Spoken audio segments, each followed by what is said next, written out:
How to beat the Soul of Cinder.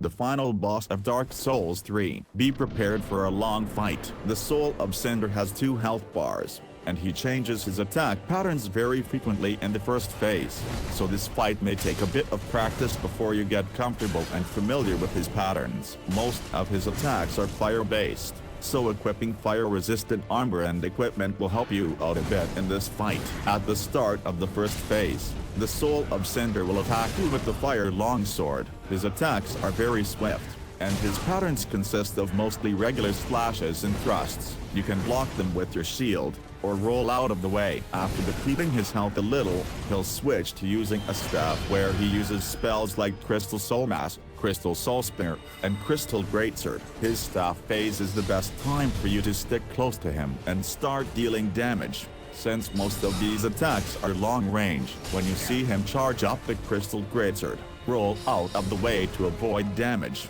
and then continue the assault. The Soul of Cinder also has a lance phase where he will charge at you with a thrust, or perform an overhead swing. These attacks are fairly easy to read, though they can deal quite a bit of damage, especially if you get caught in a thrust. He'll also switch to pyromancy attacks, where he'll use power within Great Fireball, and attack you with the scimitar-like weapon. Be careful when you see him charge up the Great Fireball. Even if you're behind him, he'll turn around very quickly to throw the fireball at you, so you'll definitely want to start trolling once you see that fireball getting prepped.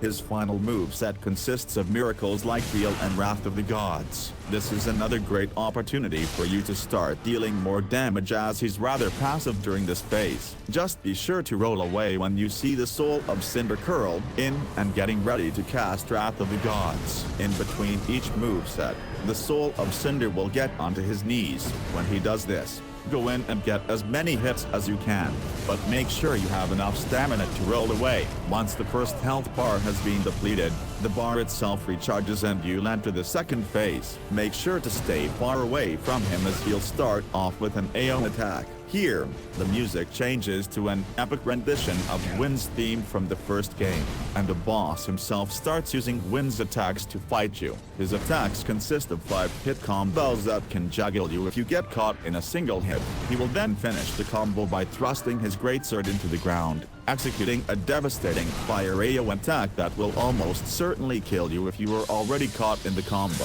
Thankfully, the wind-up to this combo is very slow, so be sure to back away once you see him raise his sword slower than usual. He'll also throw sunlight spears at you. Occasionally, he'll throw the spears up in the air to create an AO effect, but this can be avoided by rolling away. Lastly, he also has a grab attack similar to Wynn's. You can tell when the attack's coming by studying the movement of his offhand. When he draws his hand back slowly, don't try to block it, just roll away. If you're good at parrying attacks, the second phase of this fight should be a breeze, apart from the grab and the sunlight spears. If not, make sure to stay out of his combos and stab him in the back when it's safe. Remember not to get greedy during this final phase, even if the Soul of Cinder seems much slower than he was in the first phase.